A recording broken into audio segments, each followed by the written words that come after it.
Assalamualaikum warahmatullahi wabarakatuh. Perkenalkan, nama saya Irma Dwi Rizky dengan NPM 23106310 Di sini saya akan mempresentasikan hasil analisis cerpen saya yang berjudul Analisis Kepribadian Tokoh Utama pada cerpen Sinar Terakhir di Senja karya Ansori, tinjauan psikologi sastra. Yang pertama adalah latar belakang. Yang melatar belakangi cerpen ini yaitu karya sastra merupakan cerminan kehidupan yang mengekspresikan pergulatan batin dan masalah manusia dalam konteks sosialnya. Dalam cerpen, konflik batin seperti impian, harapan, ketakutan dan ketidakpastian seringkali diangkat terutama pada masa pencarian jati diri di kalangan remaja.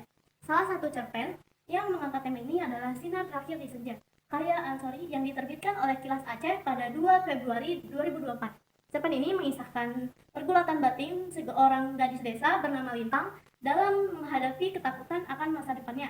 Kisah ini mencerminkan kecemasan dan ketidakpastian yang sering dialami remaja dalam kehidupan nyata. Berdasarkan survei tahun 2020 oleh Perhimpunan Dokter Spesialis Kedokteran Jiwa Indonesia, banyak remaja di Indonesia yang mengalami kecemasan dan depresi, menunjukkan bahwa tema cerpen ini relevan sebagai kritik sosial terhadap kondisi psikologi remaja masa kini. Subjek penelitian saya yaitu pada cerpen Sinar Terakhir di Senja karya Ansori dengan objek penelitiannya yaitu mendeskripsikan unsur-unsur intrinsik dan mengkaji aspek psikologi pada cerpen ini. Yang dirumuskan masalahnya sebagai berikut. Yang pertama, bagaimana unsur-unsur intrinsik yang terdapat pada cerpen Sinar Terakhir di Senja karya Ansori. Dan yang kedua itu bagaimana aspek kejiwaan yang terkandung dalam cerpen Sinar Terakhir di Senja karya Ansori. Selanjutnya ada kajian teori. Yang pertama, kajian teori psikologi sastra menurut Endra Swara. Menurut Endra Swara mengatakan bahwa psikologi sastra adalah kajian sastra yang memandang karya sebagai aktivitas kejiwaan. Yang kedua itu ada teori psikologi menurut Alfred Adler. Melalui teori psikologi individual yang menyatakan bahwa manusia memiliki dorongan untuk mengatasi inferioritas dan mencapai kesempurnaan yang dikutip dalam Face dan Face 2010. Adler mengidentifikasikan 6 prinsip utama. Yang pertama, keinginan untuk sukses. Yang kedua, persepsi subjektif. Yang ketiga, kepribadian. Yang keempat, kepentingan sosial. Yang kelima, gaya hidup. Dan yang keenam, kekuatan kreatif. Sinopsis dari cerpen ini yaitu cerpen ini mengisahkan seorang gadis desa yang berumur 17 tahun bernama Lintang. Dia memiliki rasa ingin tahu dan kerinduan akan keajaiban hidup. Datanglah seorang nenek membawa buku yang berisikan kutipan-kutipan bijak yang akan membimbing Lintang dalam perjalanan hidupnya. Ketika membaca buku ini, Lintang menemukan kutipan-kutipan yang mengajarkannya keberanian, makna cinta sejati, dan cara menghadapi masa lalu dengan bijaksana. Nah, singkat cerita, di akhir cerita Lintang menyadari bahwa senja bukanlah akhir tetapi kesempatan untuk menemukan cahaya baru dalam hidup. Dengan rasa syukur, Lintang merasa siap menghadapi masa depan dengan keyakinan dan kebijaksanaan yang diperolehnya dari buku tersebut. Poin yang pertama yaitu analisis unsur-unsur intrinsik pada cerpen Sinar Terakhir di Senja karya Ansori. Yang pertama itu ada tema. Tema adalah pokok masalah atau inti cerita. Tema dibagi menjadi dua bagian, yaitu tema minor dan tema mayor. Tema dalam cerpen Sinar di Terakhir di Senja ini yaitu mengenai perjalanan pencarian jati diri dan kebijaksanaan hidup. Yang mana kutipan tersebut mendukung tema pencarian jati diri dan kebijaksanaan hidup, yang dimana Lintang belajar bahwa keberanian adalah kunci untuk menghadapi ketakutannya akan masa depan. Melalui kutipan ini, dia memahami bahwa dirinya perlu memiliki kekuatan untuk melampaui rasa takut dan meraih impiannya yang merupakan bagian dari proses menemukan jati diri. Nah, itu ada alur atau cerita ini adalah thread atau konflik dramatis. Yang pertama adalah jalan progresif atau alur maju yang memulai dari awal, tengah atau puncak peristiwa dan berakhir pada tahap awal. Alur pada cerpen ini yaitu menggunakan alur maju atau alur progresif karena alur ini berjalan dari pengenalan tokoh, konflik batin Lintang hingga resolusi yang dimana Lintang menemukan inspirasi untuk memulai lembaran baru dalam hidupnya. Yang pertama, ada tahap pengenalan. Cerita ini memperkenalkan tokoh utama yaitu Lintang, seorang gadis desa berusia 17 tahun. Kutipan yang menggambarkan tahap ini adalah sebagai berikut. Di sebuah desa kecil bernama Serunai, hiduplah seorang gadis desa bernama Lintang. Konflik dalam cerita ini adalah konflik batin Lintang, yaitu ketakutannya terhadap masa depan dan perasaan yang terjebak oleh masa lalu. Kutipan tersebut bisa dilihat sebagai berikut. Di dalam buku ini terdapat kutipan-kutipan bijak yang akan membimbingmu dalam perjalanan hidup. Bacalah dengan hati yang lapang dan kau akan menemukan sinar terakhir di senja hidupmu. Selanjutnya ada komplikasi. Lintang mulai membaca kutipan-kutipan bijak yang menentang perasaannya, membuat merenungkan ketakutan dan impian yang belum tercapai. Misalnya kutipan tentang keberanian yang bukan ketiadaan ketakutan tetapi kemampuan melampaui ketakutan. Yang bagaimana dikutip, kutipan tersebut merupakan tahap peningkatan atau komplikasi ada dalam salah satu pesan bijak yang terdapat dalam buku dan terjadi refleksi bagi Lintang. Selanjutnya ada klimaks. Klimaks ini terjadi saat Lintang membaca kutipan tentang cinta sejati tak mengenal batas, waktu dan jarak. Kutipan tersebut ada pada kalimat, cinta sejati tidak pernah mengenal batas waktu atau jarak. Dia selalu ada menghubungkan hati yang saling mencintai. Pada tahap penyelesaian atau resolusi terjadi ketika Lintang akhirnya menutup buku itu dengan penuh rasa syukur. Kutipannya sebagai berikut, dengan langit yang gelap dan bintang-bintang bersinar di atasnya, Lintang menutup buku itu dengan penuh rasa syukur. Nenek tua itu tersenyum melihat ekspresi wajah Lintang yang berubah. Selanjutnya itu ada tokoh. Tokoh adalah karakter yang menjalankan peristiwa dalam cerita fiksi sehingga rangkaian peristiwa tersebut membentuk alur cerita. Dari segi peran, tokoh dibedakan menjadi dua, yaitu tokoh utama dan tokoh tambahan. Yang pertama itu ada Lintang. Lintang adalah seorang gadis berusia 17 tahun. Lintang merupakan tokoh utama atau protagonis dalam cerita ini. Karakter Lintang digambarkan seorang gadis yang memiliki rasa ingin tahu yang tinggi dan hati yang selalu terbuka terhadap hal-hal baru. Tokoh Lintang menunjukkan bahwa dia adalah tokoh yang aktif dan memiliki motivasi dalam hidupnya meskipun ia berada dalam keterbatasan sebagai anak desa. Kutipan yang menunjukkan bahwa Lintang tokoh utama sebagai berikut. Di sebuah desa kecil bernama Serunai, hiduplah seorang gadis bernama Lintang. Kutipan ini memperkenalkan Lintang sebagai sosok yang penuh rasa ingin tahu dan optimis terhadap hidup. Selanjutnya ada nenek tua. Nenek tua dalam cerpen ini yaitu sebagai tokoh tambahan. Nenek tersebut digambarkan sebagai seorang yang bijak dan penuh kasih yang ditunjukkan melalui tindakannya memberikan buku tua penuh kutipan bijak kepada Lintang. Nah, kutipan tersebut ada pada tiba-tiba datanglah seorang nenek tua ke rumah Lintang. Nenek itu membawa sebuah buku tua yang terikat rapat dengan tali merah. Dengan senyum lebar, nenek itu berkata, "Lintang, aku punya sesuatu untukmu." Kutipan ini menunjukkan peran nenek tua sebagai tokoh pendukung yang berfungsi memperkenalkan Lintang pada kebijaksanaan hidup melalui sebuah buku. Selanjutnya ada latar. Menurut Nurgiantoro, unsur latar dalam karya fiksi mencakup 3 komponen utama, yaitu latar tempat, merupakan lokasi atau area terjadinya peristiwa dalam cerita karya fiksi. Latar tempat dalam cerpen ini yaitu teras di sebuah desa kecil, desa Serunai, dan teras rumah Lintang. Kutipan ini menunjukkan latar tempat tersebut sebagai berikut. Di sebuah desa kecil bernama Serunai, hiduplah seorang gadis bernama Lintang. Kutipan tersebut menunjukkan bahwa latar tempat yang digunakan dalam cerpen itu adalah di sebuah desa kecil, desa Serunai. Selanjutnya yang kedua ada teras rumah Lintang. Kutipan tersebut sebagai berikut. Hari itu Lintang sedang duduk di teras rumahnya menatap langit senja yang memukau. Kutipan ini menunjukkan bahwa teras rumah Lintang adalah latar utama tempat dimulainya cerita. Tempat ini menjadi saksi momen awal ketika Lintang menerima buku-buku dari nenek tua dan membaca kutipan-kutipan yang penuh makna. Selanjutnya ada latar waktu yang menunjukkan kapan peristiwa dalam karya fiksi tersebut terjadi. Dalam cerpen ini menggunakan beberapa latar waktu. Yang pertama itu ada sore hari menjelang senja dan setelah senja berakhir. Kutipan tersebut sebagai berikut. Senja itu datang begitu pelan menghiasi langit dengan penuh warna hangatnya. Dalam kutipan tersebut, senja menjadi latar waktu penting yang tidak hanya memberikan suasana tetapi juga berfungsi sebagai simbol dalam cerita. Selanjutnya ada suasana senja yang hangat namun perlahan berakhir memberi warna emosional pada cerita. Kutipan tersebut yaitu dengan langit yang gelap dan bintang-bintang yang bersinar di atasnya. Lintang menutup buku itu dengan penuh rasa syukur.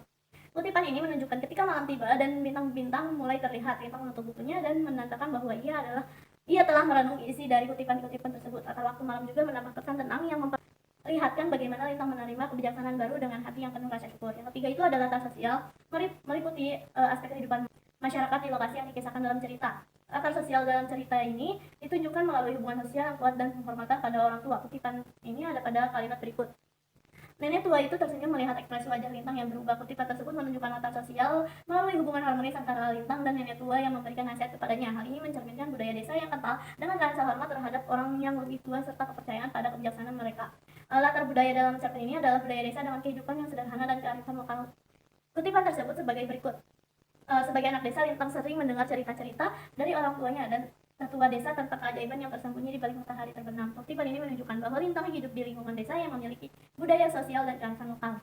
Selanjutnya ada sudut pandang. Sudut pandang merujuk pada pihak yang menyampaikan cerita atau dari mana suatu tindakan dalam cerita diperhatikan. Cerpen ini menggunakan sudut pandang orang ketiga serba tahu karena sudut pandang orang ketiga ini untuk menceritakan kehidupan dan pikiran Lintang secara mendalam, termasuk perasaan dan renungan batinnya. Berikut kutipannya. Kutipan pertama membuatnya merenung. Ia memikirkan tentang impian-impian besar yang selalu menyertai sejak kecil.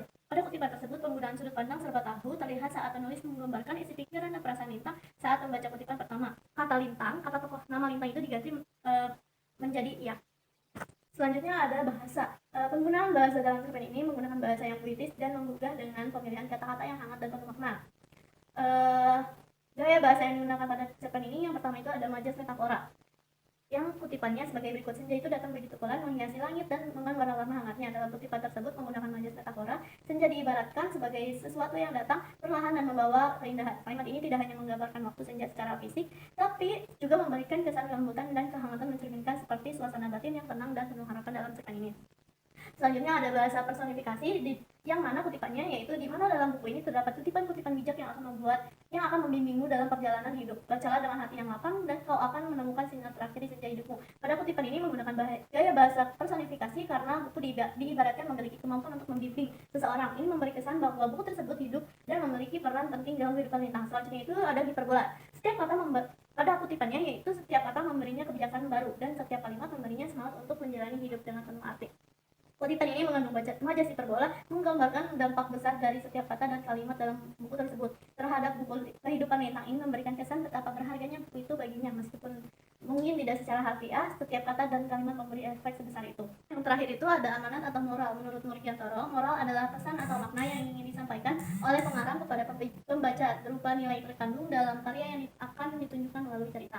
Amanat yang dapat dipetik dalam cerpen ini yaitu ketika Lintang membuka buku tersebut, di dalam buku tersebut terdapat beberapa kutipan yang berkaitan dengan keberanian, harapan cinta, serta pentingnya melihat hidup dengan cara yang bijaksana dan positif. Poin yang kedua yaitu tentang analisis dan pembahasan psikologi sosial tokoh utama dalam cerpen Sinar Terakhir di Senja. Pada cerpen ini terdapat beberapa masalah psikologi sosial. Yang pertama yaitu perasaan inferioritas dan dorongan untuk mengatasi. Adler berpendapat bahwa setiap individu memiliki perasaan inferioritas yang kemudian menjadi dorongan untuk berkembang dan meningkatkan dirinya. Pada cerpen ini yaitu menggambarkan Lintang sebagai gadis desa yang penuh keingintahuan dan impian besar, memiliki ketakutan terhadap masa depan dan rintangan yang harus ia hadapi, terutama dalam mencapai impian-impian yang sering diragukan. Ini menunjukkan adanya perasaan inferior yang dialami oleh Lintang terkait keterbatasannya dan ketakutan. Adapun kutipan yang terkandung dalam cerpen ini sebagai berikut: keberanian bukanlah ketiadaan ketakutan, melainkan kemampuan untuk melampaui ketakutan.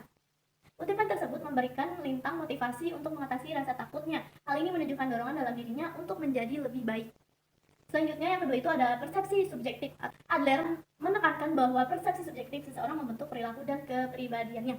Dalam cerpen ini, Lintang seringkali merasakan beban masa lalunya, namun setelah membaca kutipan dalam buku tersebut, ia memperoleh pandangan baru tentang dirinya dan dunia. Salah satu kutipan yang menunjukkan perubahan dalam persepsi Lintang sebagai berikut. Kemudian ia melanjutkan membaca, jangan pernah menilai dirimu dari luka yang pernah kau alami. Kau adalah lebih dari sekadar cerita sedihmu. Kutipan tersebut mengubah cara Lintang memandang dirinya. Ia menyadari bahwa ketakutannya bukan berasal dari luka-luka masa lalunya, tetapi dari kemampuan untuk bangkit dan terus tumbuh. Persepsi subjektif ini yang merubah Lintang, membantu membentuk identitas dirinya yang lebih kuat dan lebih positif. Selanjutnya ada kesatuan kepribadian. Konsep ini mengajarkan bahwa sebuah fenomena psikologis individu berfungsi sebagai kesatuan yang terintegrasi. Dalam cerita ini, meskipun Lintang menghadapi rasa takut, luka emosional, dan kerinduan terhadap sahabatnya, semua ini bersatu untuk membentuk kepribadian yang kompleks. Lintang menerima dan mengintegrasikan pengalaman-pengalaman tersebut untuk membentuk dirinya menjadi pribadi yang lebih dewasa dan bijaksana. Buku ini diberikan nilainya menjadi semacam alat untuk membantu Lintang menemukan keseimbangan dalam hidupnya. Yaitu ada minat sosial atau social interest. Adler mengatakan bahwa minat sosial adalah salah satu aspek yang paling penting dalam pengembangan individu. Lintang menunjukkan minat sosial yang tinggi, terutama dalam hubungannya dengan orang sekitar. Kutipan yang menunjukkan bahwa Lintang memiliki keterikatan emosional yang kuat terhadap orang lain, terutama dalam hubungan persahabatan dan cinta adalah sebagai berikut. Cinta sejati tidak pernah mengenal batas waktu atau jarak. Ia selalu ada menghubungkan hati-hati yang saling mencintai.